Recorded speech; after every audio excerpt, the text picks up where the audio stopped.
Ration দোকানে খাদ্য সামগ্রী না পাওয়ার অভিযোগের জন্য কিছু রেশন ডিলারের গাফিলতিকে দায়ী করল ত্রিপুরা ন্যায্য মূল্যের দোকান পরিচালক সমিতির সদর এএমসি কমিটি। মঙ্গলবার এক সাংবাদিক সম্মেলনে সমিতির নেতারা বলেন, অনেক ডিলার সময় মতো চালান বাবদ অর্থ জমা না দেওয়ায় সংশ্লিষ্ট দোকানে খাদ্য সামগ্রী পৌঁছতে বিলম্ব হচ্ছে।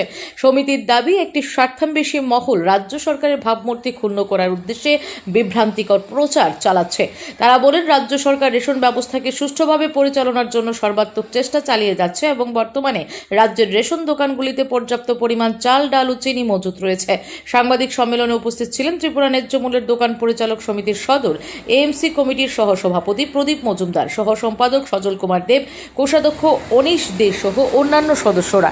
বৃহৎ রেশনিং ব্যবস্থাকে নিয়ে পত্রপত্রিকাতে কিছু বিভ্রান্তি ছড়ানো হচ্ছে। কিছু স্বার্থসেবী লোক নিজেদের স্বার্থের জন্য রেশনে চাল নেই, ডাল নেই, লবণ নেই, তেল নেই, ডিলার কমিশন নেই বলে যে প্রচার করছেন। বর্তমান সরকার রেশন ব্যবস্থাকে শক্তিশালী করার জন্য যথেষ্ট চেষ্টা করে যাচ্ছেন। বর্তমান সরকারকে বদনাম করার জন্য কিছু লোক চক্রান্ত করছেন। আমাদের রেশনে চাল, ডাল, চিনি, আটা, লবণ মজুদ আছে। কিছু ডিলার সঠিক সময়ে চালান জমা করে না, ফলে খাদ্য গুদাম থেকে সঠিক সময়ে খাদ্য সামগ্রী রেশনে পৌঁছায় না। খাদ্য গুদামে পর্যাপ্ত পরিমাণে চাল, চিনি, ডাল ও লবণ মজুদ আছে।